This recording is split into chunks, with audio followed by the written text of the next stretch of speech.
por favor. Estoy leyendo un artículo que publicó hace unos días Anabel Hernández, periodista de investigación, autora de Los Señores del Narco, de México en Llamas, del Traidor.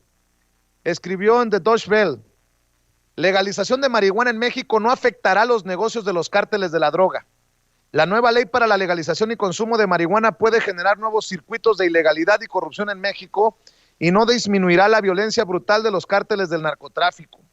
Dice Anabel Hernández: la ley federal para legalizar en México la producción, almacenamiento, transporte, comercialización y consumo de marihuana, el cannabis, con fines de entretenimiento, aprobada el 10 de marzo por la Cámara de Diputados, no generará ningún daño económico significativo a los cárteles de la droga, ni tendrá impacto en la ilegalidad y violencia que circunda a estas organizaciones criminales. Por el contrario, la nueva normativa en un país como México podría crear nuevos circuitos ilegales de producción y venta de dicha droga encubiertos bajo el manto de la legalidad y ampliar los ámbitos de corrupción con graves repercusiones sociales y en la salud pública. Una opinión que seguramente no le gustará mucho a, por ejemplo, el expresidente de la República, Vicente Fox, quien ha promovido por años esto que finalmente se aprobó hace unos días en el Congreso mexicano. Y le agradezco mucho a Anabel Hernández que nos acompañe en Sin Censura. Anabel, ¿cómo estás? Te saludo, te mando un abrazo. Hola Vicente, buenas tardes y buenos días al auditorio. Oye, Anabel, pues creo que debe de tomarse en cuenta, viniendo de ti, que has investigado por tanto tiempo el mundo escabroso del narcotráfico, esto que dices que podría generar circuitos ilegales, nuevos circuitos para hacer negocio con la aprobación de esta ley. Bueno, Vicente, pues esto más que una reflexión, es una información basada en datos, no es una especulación. En primer lugar, es la ley quien señala que espera que a través de su legislación, de estas nuevas reglas, se pueda tener algún impacto en la criminalidad y la violencia de los carteles de la droga. Esto es lo que dice la ley aprobada el 10 de marzo, que ahora regresará al Senado de la República para poder añadir algunos cambios que hizo la Cámara de Diputados y finalmente promulgarse. Y el tema es que esto no es así, esto no es verdad. Si esta ley hubiera llegado 10 años antes, es probable que sí hubiera afectado los negocios de los carteles de la droga mexicanos, pero llegó 10 años tarde. Como tú sabes, y cualquier experto en la materia, policías, militares, cualquier fuerza del orden lo sabe, para poder medir la producción de una droga en un país, se mide en función del porcentaje de confiscación de esta droga. Y es así como se puede calcular, bueno, si esto está confiscado, ¿cuál es realmente la producción real más o menos? Aproximadamente lo que se confisca de droga en el mundo es entre el 10 y 15% de la cantidad total que circula. Es decir, es un porcentaje pequeño, pero al final de cuentas es un indicador para ver cómo están estos temas de la confiscación de drogas. Y voy a leer el tema, voy a leer la información, si me lo permites, porque es una información dura. La fuente de información es Incautaciones Anuales de Droga de la Oficina de las Naciones Unidas contra la Droga y el Delito, que hace un recuento de toda la incautación de drogas en cada país del mundo. Y esta estadística que voy a leer es la que corresponde a México. En el año 2010, el gobierno de México incautó 2.3 millones de kilos de marihuana. Para 2018, apenas incautó 230,000 kilogramos, es decir, apenas una octava parte de lo que incautó en el 2010. ¿Por qué es esto? Porque evidentemente los carteles de la droga mexicanos han girado a otros nichos de negocio. Siguen produciendo la marihuana, siguen mandándole a Estados Unidos, están ahí las estadísticas y los recuentos del Departamento de Justicia de Estados Unidos, pero en menor nivel. Lo que ahora se dedican, ponen más empeño, es en la producción de heroína, de heroína con fentanilo, por supuesto, y lo que son las metanfetaminas y este tipo de drogas sintéticas. No es ya la marihuana lo que es un verdadero nicho de negocio apetitoso para los carteles. Entonces, en este sentido, esta reforma que ha sido aprobada, que aunque viene ahí y lo voy a leer también textualmente porque es así como el legislador, como la Cámara de Diputados lo contempló en la ley, que uno de sus propósitos principales es reducir la incidencia delictiva vinculada al narcotráfico. Bueno, pues en realidad esta incidencia será insignificante. Cuando dices insignificante, ¿en qué medida?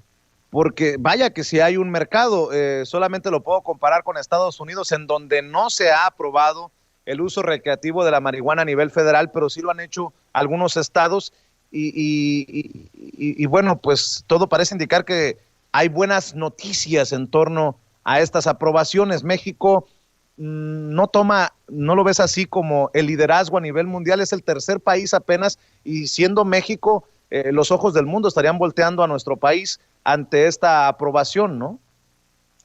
Pues mira, en realidad, volvemos, si es en materia de dañar a los carteles de la droga, es insignificante en la medida de que en 2010 producían 8 veces más marihuana que en el 2018.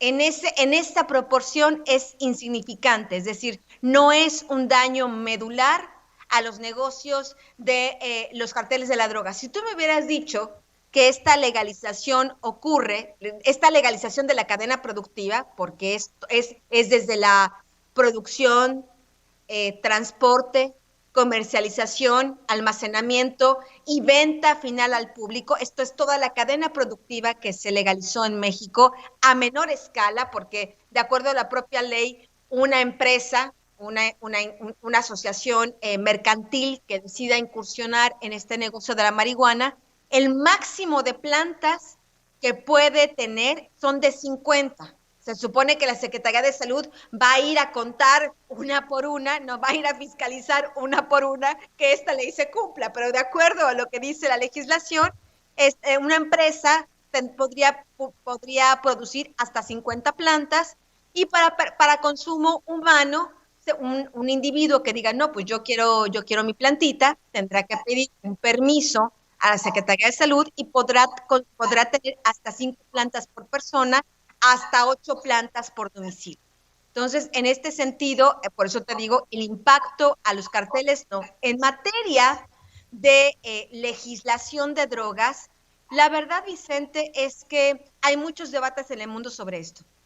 Yo acabo de leer, por ejemplo, un informe del Congreso de Estados Unidos, donde apenas publicado en marzo, hace pocos días, donde hacen toda una evaluación de los diferentes países de América Latina, de sus cumplimientos en materia de erradicar cultivos ilegales, en erradicar laboratorios, etcétera, etcétera. Y, por ejemplo, hablaban del caso de Bolivia.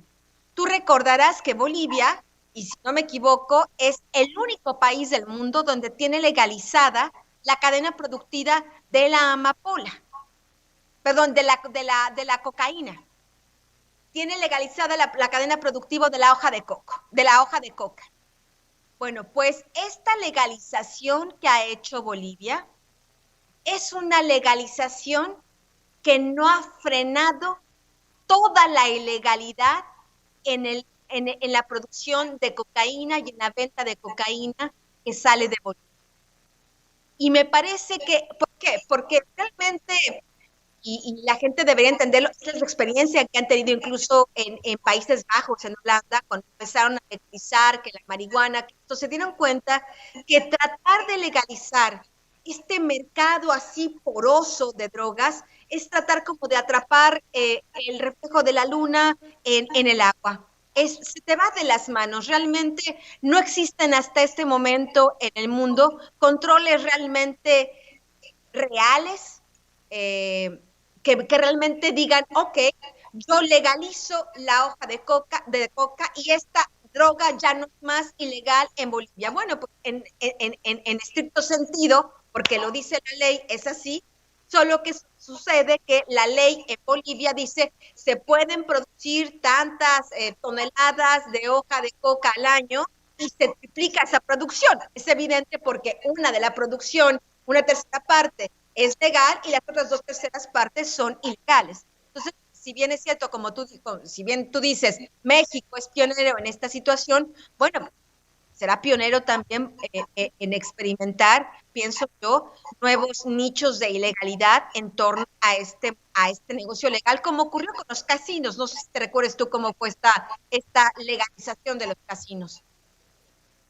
¿Y en dónde quedan los productores locales? Tú has estado en el Triángulo Dorado, los que hemos estado en esa zona sabemos que hay una economía que no necesariamente es la del Chapo Guzmán, o al menos no necesariamente representada ahí, que a lo mejor sí tiene un final en los cárteles de la droga, pero hay mucha gente que nace, vive, se reproduce, muere en torno a la marihuana, a los plantíos de la marihuana. ¿Qué impacto puede tener ahí? ¿Lo has analizado, Anabel? Sí, Vicente, también estaba yo pensando sobre esta circunstancia y tendrá un impacto, de nuevo, mínimo, nulo.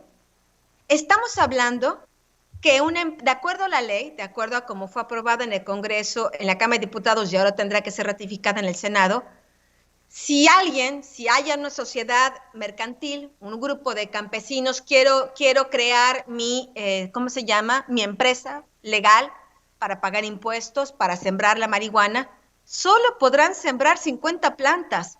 Cuando tú sabes que en el Triángulo Dorado se han sembrado por décadas miles, cientos de hectáreas.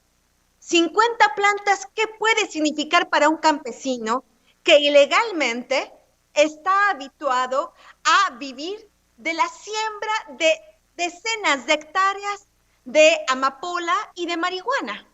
No tendrá ningún impacto en su economía. Va a dejar las ganancias que tiene de sembrar tantas hectáreas que significarían tantos cientos de plantas de marihuana para ir a comercializar legalmente 50 plantitas.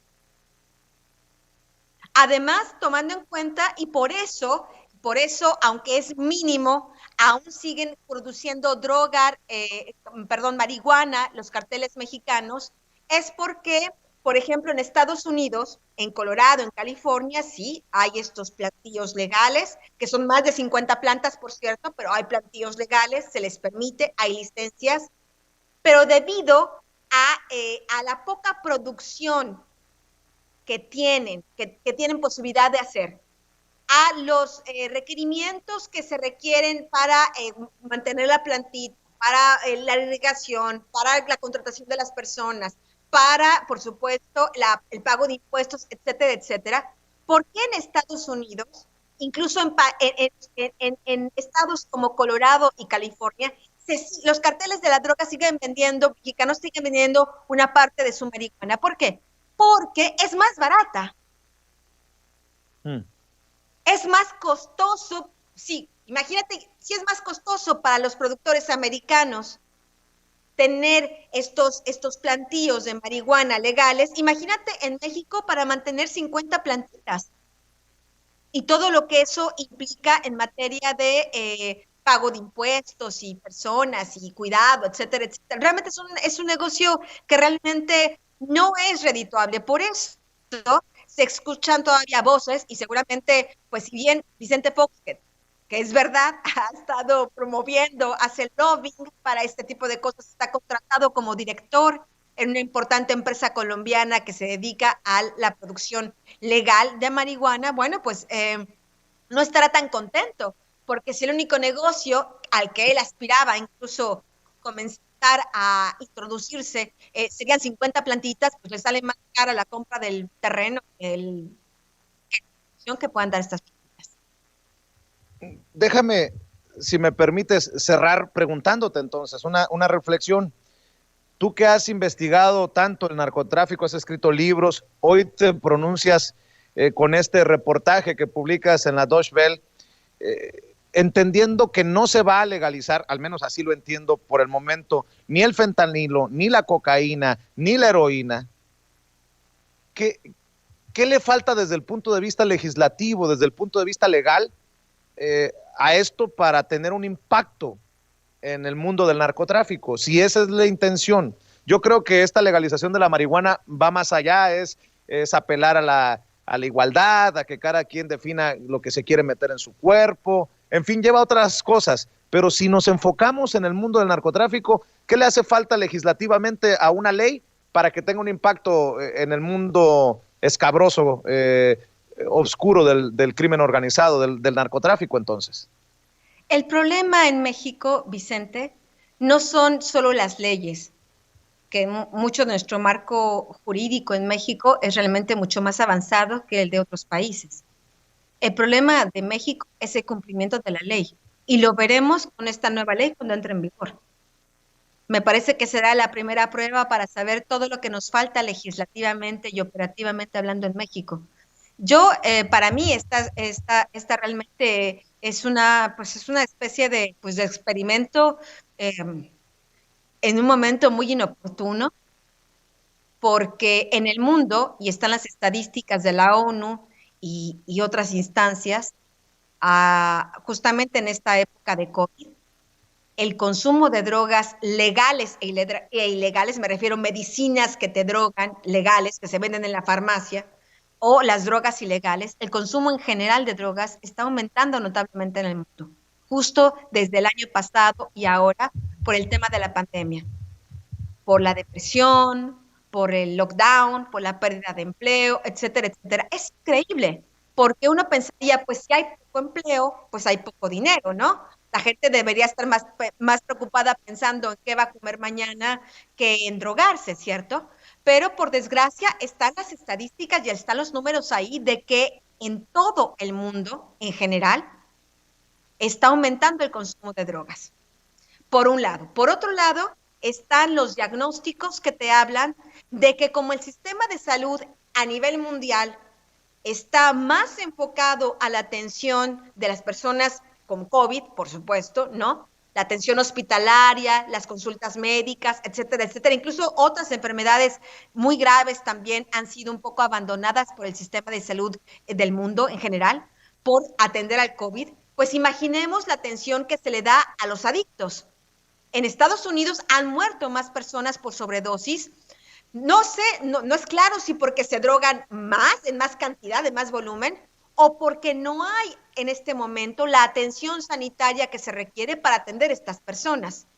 Entonces, estamos hablando que independientemente de que la ley señala que tiene que ver con las libertades y etcétera, etcétera, de cada ser humano en México, lo cierto es que el contexto mundial, el contexto de salud específico que tiene México, es el peor contexto que se pudo haber escogido para legalizar la marihuana.